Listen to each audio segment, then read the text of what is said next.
Hola Patricia, buenos días. Muchas gracias por compartir este rato con nosotros para hablar de un tema que yo creo que hay mucha gente que le llama la atención, incluso le inquieta, ¿no? Que es el mundo de las altas capacidades, ¿no? La gente piensa, ¿no?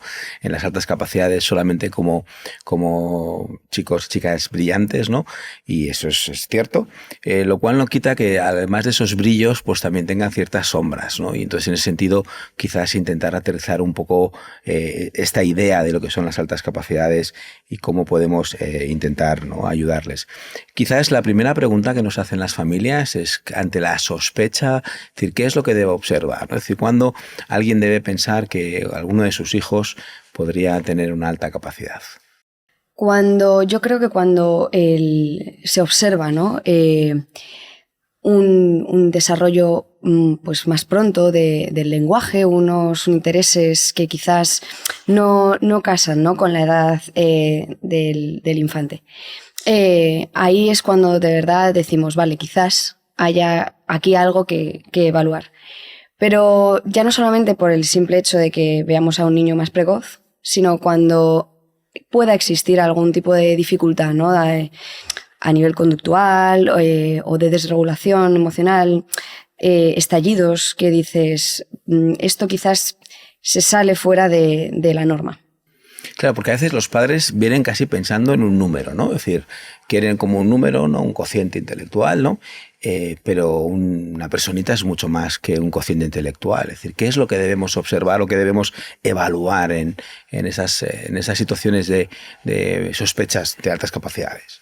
Claro, cuando hablamos de una evaluación de altas capacidades, se evalúa un poco todo, ¿no? No buscamos una etiqueta ni un número, buscamos un perfil completo.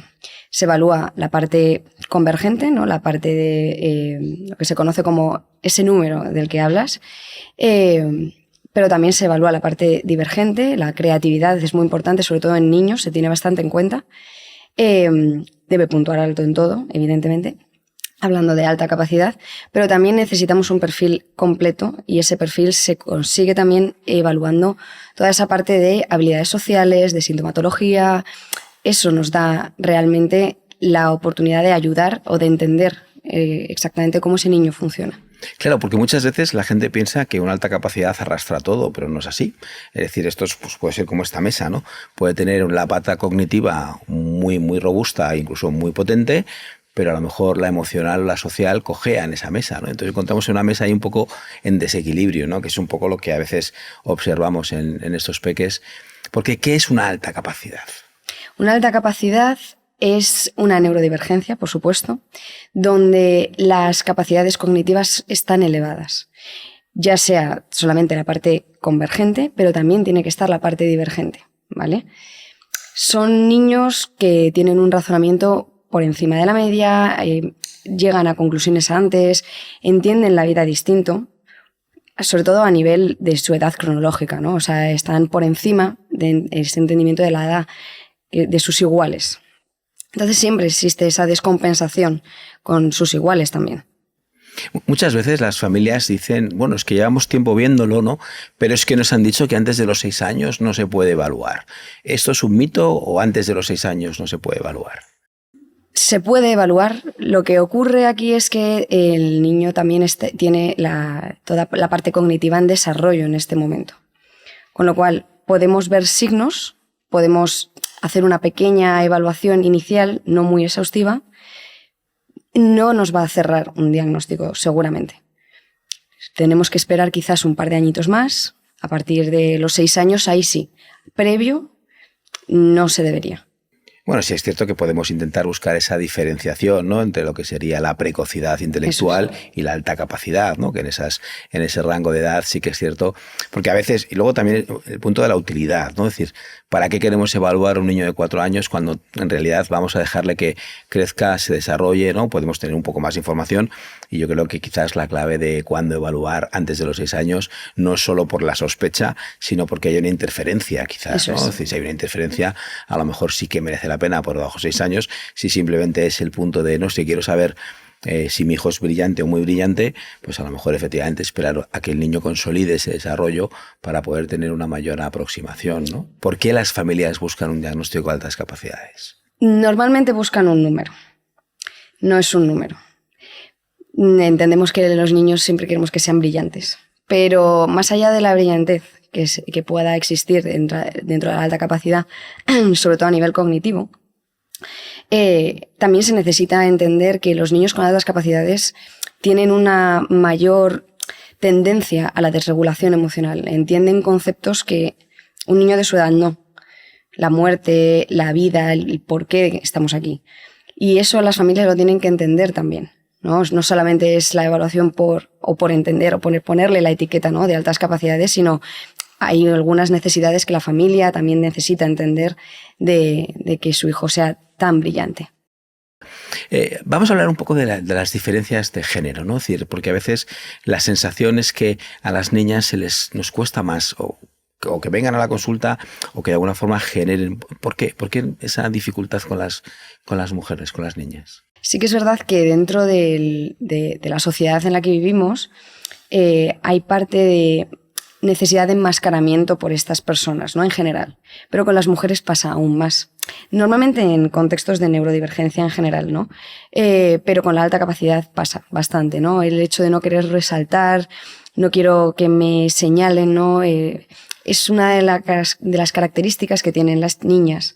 Y lo vemos, ¿no? En consulta lo vemos que vienen más tarde incluso muchas veces que niños. Por esa capacidad de mimetizarse con el grupo. O sea, que pueden pasar desapercibido. Una alta capacidad puede pasar desapercibido durante mucho tiempo. Hablando sobre todo en el contexto del aula, ¿vale? Sí que tenemos, se ve, ¿no?, niños que con altas capacidades se dispersan sobre todo por aburrimiento, ¿no? Al tener una edad cronológica distinta a la edad mental, los propios niños entienden mucho más rápido, por ejemplo, en el aula, cosas que se puedan estar dando, y el sistema también español es muy de repetir, y de ahí ya también esos niños desconectan muchas veces, ¿no?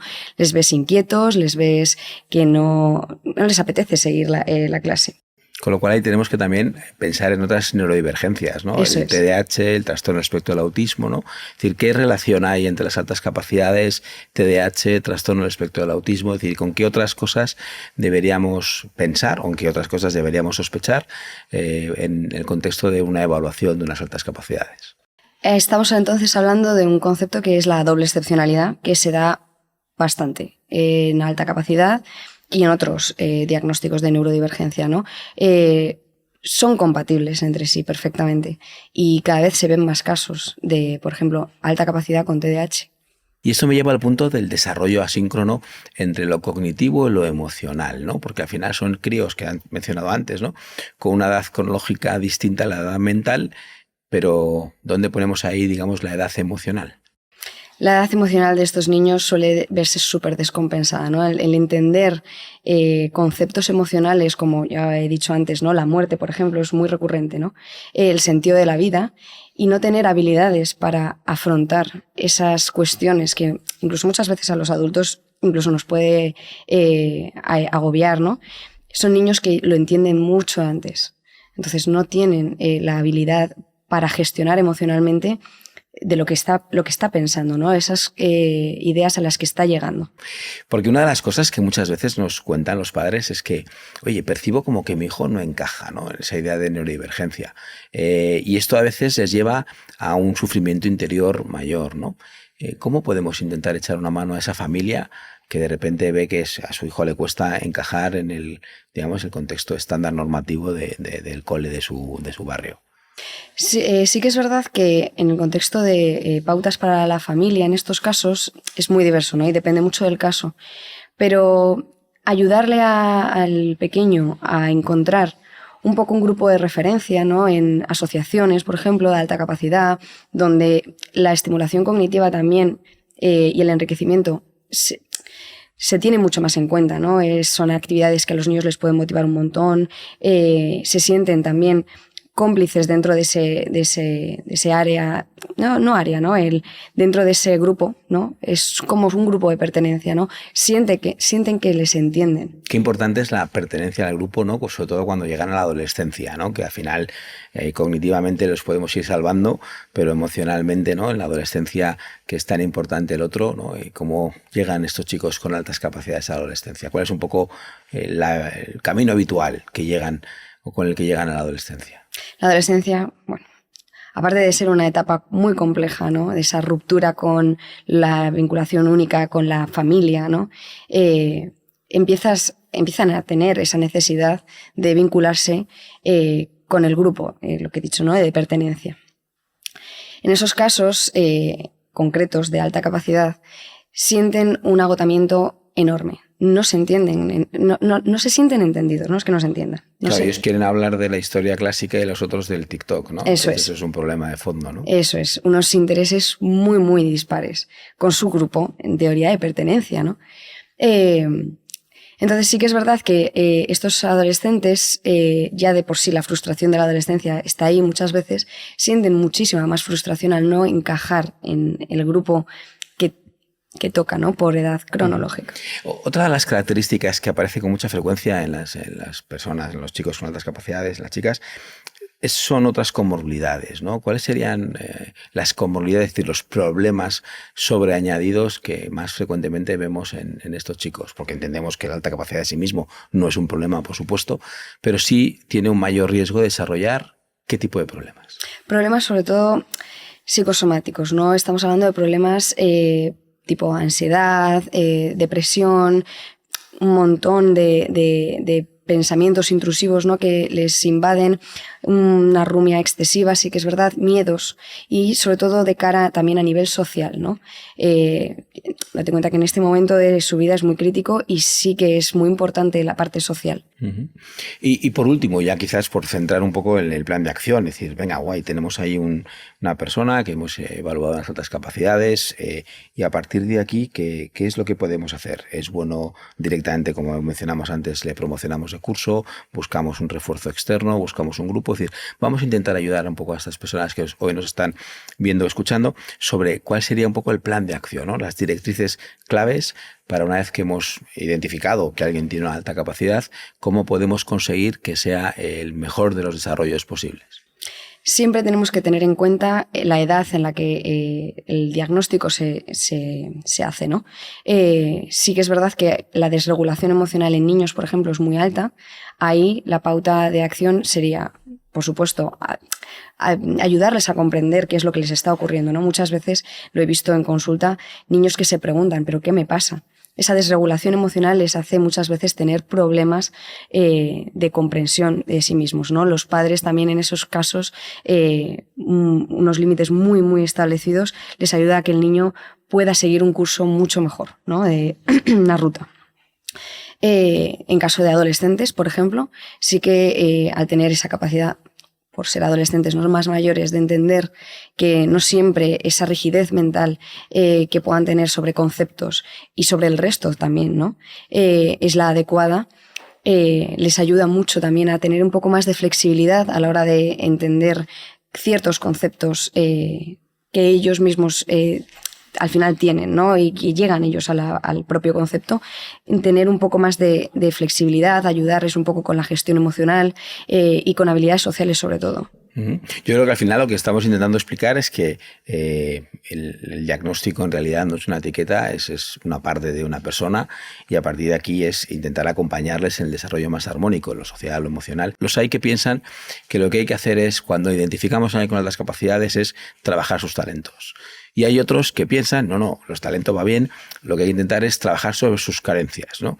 Yo siempre digo, ¿y por qué no los dos? Es decir, ¿por qué no identificamos un talento y somos capaces de ayudarles a que eso, efectivamente, ¿no? Veamos hasta dónde llega, ¿no? Podamos ponerle en ese carril de inquietud especial que veamos a dónde puede llegar, ojo, pero sin desatender aquellas características que hemos visto de fondo, que no sé si son emocionales, sociales, qué sé yo, que también habrá que intentar compensarlas, ¿no? Es decir, hacer ese diseño en ese sentido, ¿no? Que yo creo que es importante. Que trabajar con chicos y con chicas con altas capacidades es altamente gratificante, porque a veces cuando conectas con ellos y ellos contigo, de repente es como si colocas un tren de alta velocidad dentro de su vía, ¿no? Y te salen volados y van a una velocidad increíble, cuando iban antes con muchas dificultades, ¿no?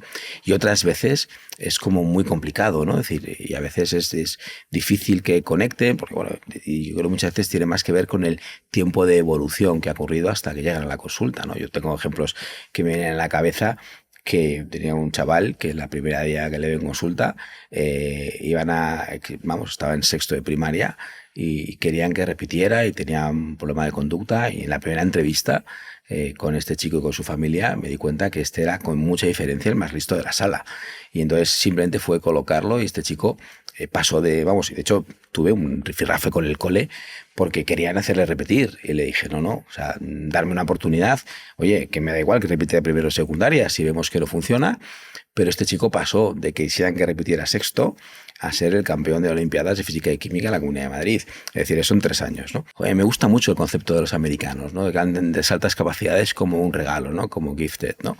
Y esto yo creo que es una de las características que quizás deberíamos trasladar, ¿no? Es decir, que no es una etiqueta, en realidad es una oportunidad.